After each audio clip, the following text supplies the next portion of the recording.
放生之时，够了！梅长风遗失的九阴真经，可是落到了你的手中。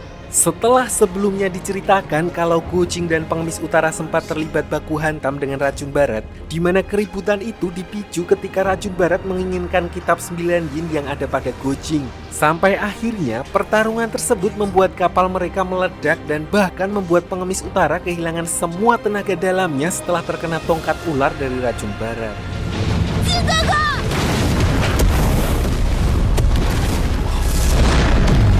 Belum selesai dengan masalah tersebut, Guqing, Huangrong, dan Pengemis Utara bertemu dengan kapal Raja Zhao yang menjemput Racun Barat, di mana Guqing langsung dibuat mak plenggong begitu melihat Wan Yan yang berada di kapal tersebut, yang padahal sebelumnya dia telah pamit akan kembali ke kampung halaman Nianxi yang berada di dinasti Song. Hal itu pun akhirnya membuat Guqing sadar kalau Wan Yan diam-diam masih menginginkan kekuasaan di kerajaan dinasti Jin. 上天安排我报仇。 Tapi di sini tiba-tiba perlakuan Racun Barat kepada mereka berubah 180 derajat, di mana ternyata hal itu dikarenakan dia tidak mengerti sama sekali apa yang tertulis di dalam kitab 9 yin palsu buatan Guqing, di mana untuk mengelabuinya, Huangrong mengatakan kalau kitab tersebut adalah kitab kuno yang ditulis dengan aksen bahasa lain, sehingga wajar jika sekarang mereka kesulitan untuk memahaminya.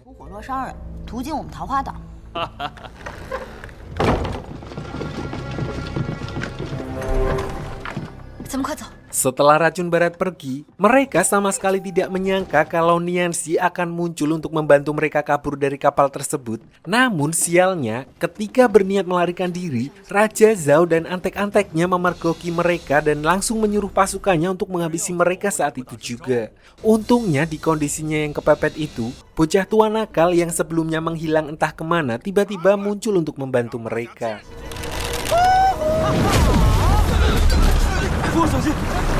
Ternyata selama ini bocah tua nakal justru berada di kapal yang sebelumnya dipakai oleh Huangrong untuk menyusul mereka, di mana dia kemudian melihat kapal dari dinasti Jin dan memutuskan untuk membuntuti kapal tersebut sampai akhirnya dia justru melihat Guqing dan yang lainnya berada di sana.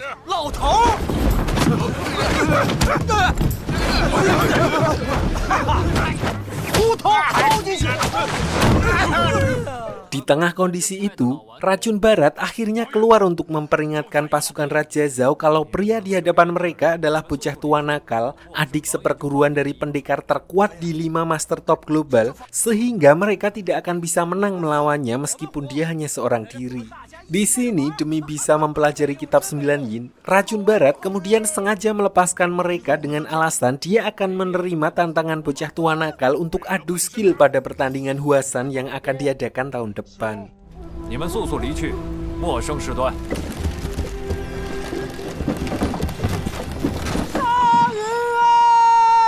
Singkat cerita, setelah berlayar cukup jauh, mereka akhirnya sampai di sebuah desa yang merupakan tempat di mana orang tua Guqing tinggal, di mana mereka memutuskan untuk bermalam di sana. Masalahnya, entah kenapa pemukiman di sana telah ditinggalkan sehingga tidak ada satupun penginapan dan yang tersisa adalah satu-satunya rumah yang itu pun udah miring-miring. Meskipun begitu, karena nggak ada pilihan lain sementara hari semakin malam, mereka pun terpaksa beristirahat di tempat tersebut.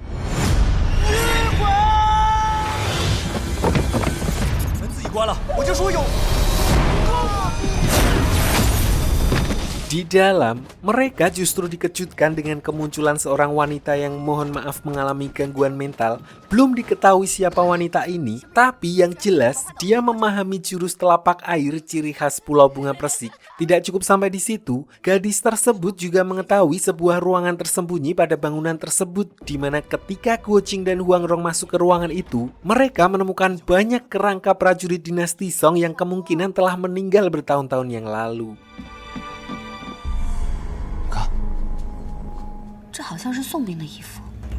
Saat itulah perhatian mereka sempat teralihkan ketika menemukan salah satu kerangka manusia di ruang penyimpanan rahasia dengan pedang yang masih menancap, di mana setelah ditelaah lebih lanjut, Huangrong langsung bisa memastikan kalau kerangka manusia itu adalah murid pertama ayahnya, murid paling berbakat di Pulau Bunga Persik sekaligus kakak seperguruan Tuan Lu.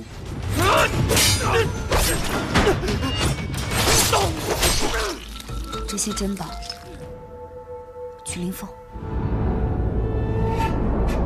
Sementara itu di sisi lain, diperlihatkan kapal Raja Zhao yang kedatangan tamu tak diundang yaitu iblis sesat, di mana kedatangannya ke sana adalah untuk mencari keberadaan Huang Rong yang menghilang setelah mengejar kapal kucing. Di sini, 4 penjaga kerajaan kemudian justru membuat skenario dengan mengatakan kalau Huang Rong telah meninggal bersama dengan kucing, pengemis utara, dan bocah tua nakal.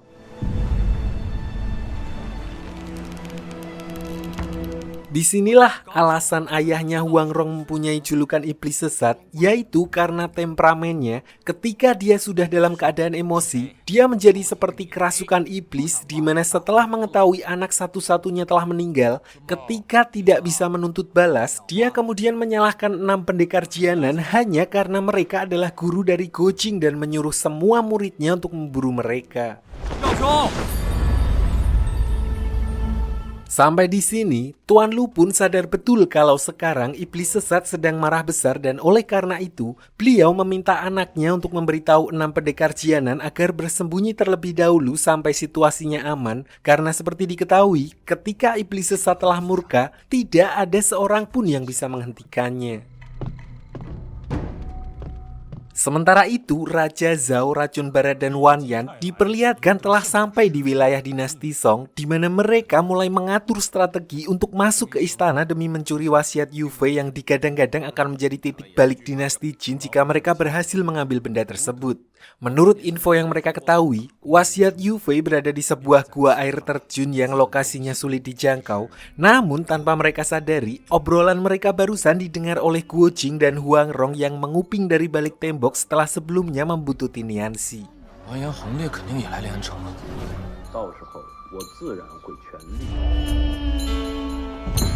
Mengetahui hal itu, malam harinya Go Jing dan Huang Rong kemudian berniat untuk mengambil wasiat tersebut sebelum jatuh ke tangan Raja Zhao, sedangkan pengemis utara dan Botuna akan memantau pergerakan mereka dari sisi yang lain.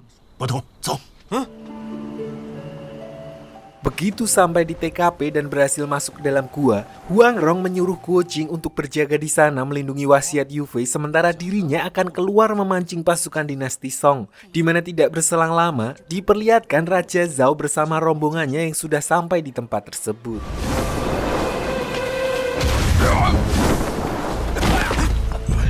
Di sini, mereka sempat dibuat kesulitan ketika mencoba masuk ke dalam gua karena ternyata ada seseorang yang menjaga tempat tersebut. Sampai akhirnya mereka baru menyadari kalau orang itu adalah Go Jing. Walaupun Go Jing hanya seorang diri, namun dia berhasil melumpuhkan 4 orang penjaga kerajaan sekaligus karena seperti diketahui, kekuatan Go Jing kini telah meningkat sangat signifikan setelah menerapkan kitab 9 yin bersama pengemis utara tempo hari.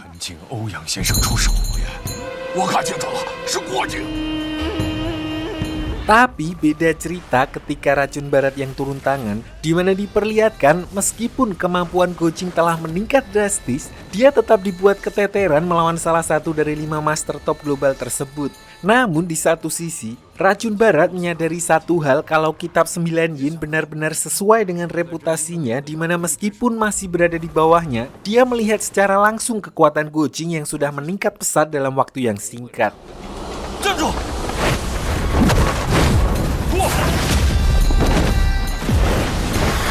Meskipun telah mengalami luka yang cukup parah akibat menahan serangan-serangan dari Racun Barat, tapi hal itu tidak membuat Go Jing menyerah sampai pada akhirnya Wan Yan yang sebelumnya telah berhasil menyusup untuk mengambil kotak wasiat Yu Fei dikuasai perasaan iri melihat Go Jing bisa menguasai begitu banyak jurus-jurus top tier, tiba-tiba menghunuskan pisau tepat mengenai punggung Go Jing yang hal itu langsung membuatnya sentik-sentik melihat sendiri Wan Yan mengkhianatinya.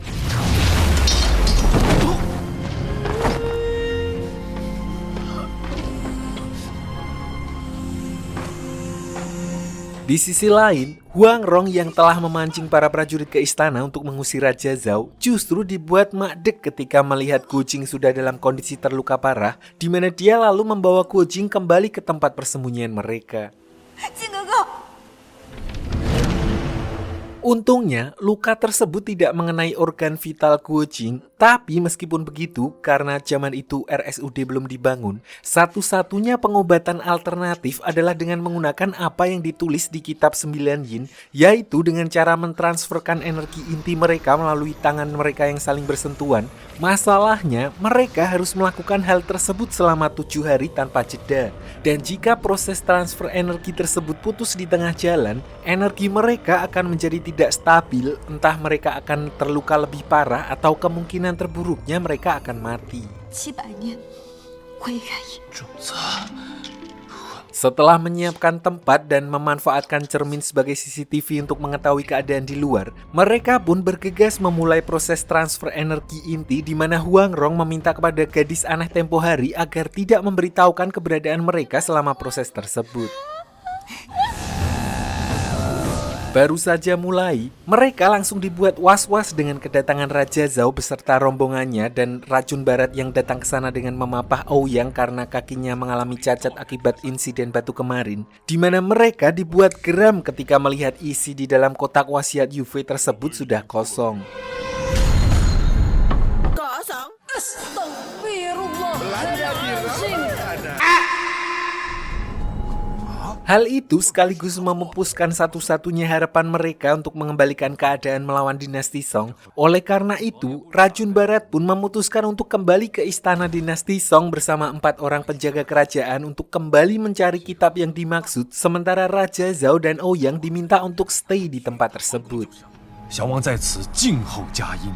Melihat Raja Zhao sendirian, Guo Jing pun sempat terpancing emosi dan berniat keluar untuk menghabisinya demi membalaskan kematian orang tuanya. Untungnya, Huang Rong berhasil meredam amarah Guo Jing yang memintanya untuk fokus terlebih dahulu mengembalikan tenaga dalamnya.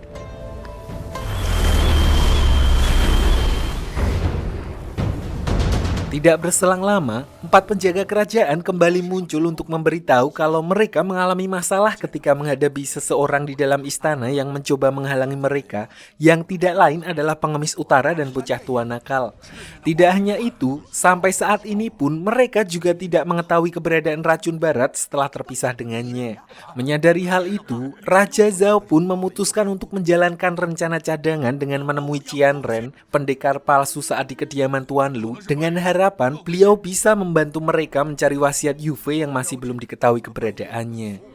请求帮主出山助我先生和康儿。 Keesokan harinya, Guo Jing dan Huang Rong lagi-lagi kedatangan tamu tak diundang, yaitu anak dari Tuan Lu dan seorang gadis yang kita panggil saja Sisri, di mana dia merupakan murid dari salah satu aliansi 7 pendeta. Mereka mendapat perintah dengan tujuan yang sama, yaitu mencari keberadaan Guo Jing dan para pendekar Jianan untuk memperingatkan kalau iblis sesat sedang mengincar mereka. Saat itulah mereka berdua tiba-tiba disergap oleh 4 penjaga kerajaan dinasti Jin yang berniat menangkap mereka karena dianggap sebagai mata-mata, hingga akhirnya keributan pun terjadi.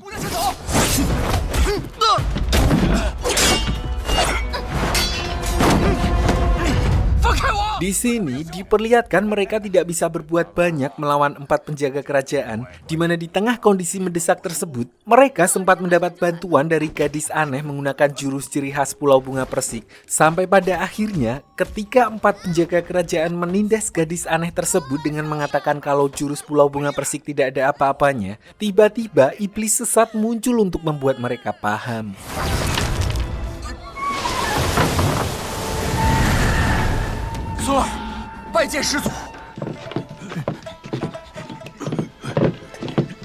Singkat cerita, keesokan harinya setelah iblis sesat pergi, Ouyang yang sedari kemarin bersembunyi di balik jerami memutuskan untuk keluar mencari makanan, di mana hal itu membuat keberadaannya diketahui oleh anak dari Tuan Lu dan Sisri.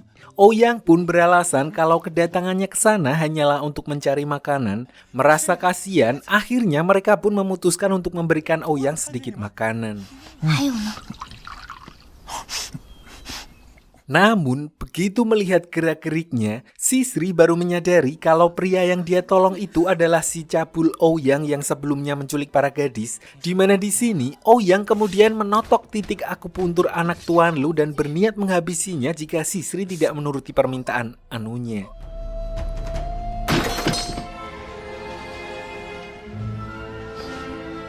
Kejadian itu pun sempat membuat Guo Jing emosi dan berniat keluar untuk memberinya pelajaran, tapi di satu sisi, Guo Jing juga harus menjaga energinya tetap terhubung dengan Huang Rong agar tubuhnya bisa pulih, sampai akhirnya Ouyang terpaksa menunda proses anu tersebut ketika gadis aneh keceplosan memberitahu tentang seseorang yang sedang berada di dalam ruang rahasia. Begitu berhasil masuk ke ruang rahasia tersebut, Ouyang baru menyadari kalau orang yang dimaksud adalah Huang Rong dan Guo Jing yang sedang melakukan proses transfer energi. Untungnya, meskipun Huang Rong berhasil mengusirnya dengan serangan duri landak, hal itu berakibat buruk bagi Guo Jing yang terganggu proses transfer energinya, dan juga Ouyang justru merebut tongkat milik sekte pengemis tanpa menyadari tongkat tersebut adalah barang spesial yang cukup penting.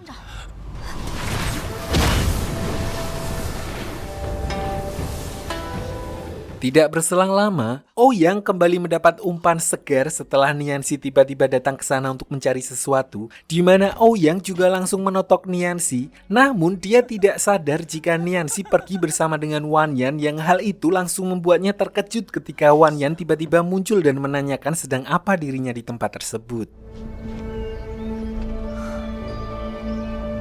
Pada situasi ini, sebenarnya Wan Yan sangat emosi ketika melihat Ouyang memperlakukan Nianxi layaknya wanita murahan.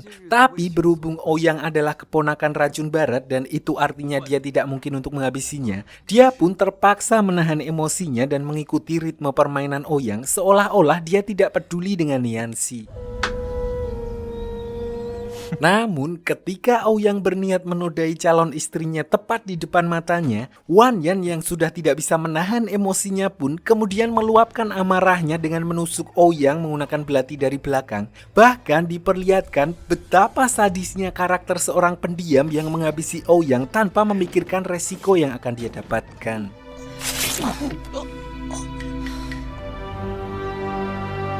Sadar kalau aksinya barusan akan berakibat fatal jika sampai racun barat mengetahui kejadian tersebut, Wan Yan kemudian meminta kepada anak Tuan Lu dan Sisri untuk menyembunyikan aksi kejahatannya, di mana dia akan menguburkan jasad Ouyang di belakang rumah untuk menghilangkan jejak. Tanpa mereka semua sadari, Guo Jing dan Huang Rong melihat dari awal bagaimana Wan Yan mengeksekusi Ouyang barusan. Malam harinya ketika Wan Yan mengubur jasad Ouyang, dia sempat tertarik dengan tongkat yang dibawa oleh Ouyang, di mana Nianxi baru menyadari kalau benda tersebut adalah tongkat pemukul anjing khas pemimpin sekte pengemis. Oleh karena itu, dia meminta kepada Wan Yan untuk mengembalikan tongkat tersebut ke sekte pengemis dan menggunakan kesempatan itu untuk membujuk pengemis utara agar mau menjadikannya sebagai muridnya seperti Guo Jing.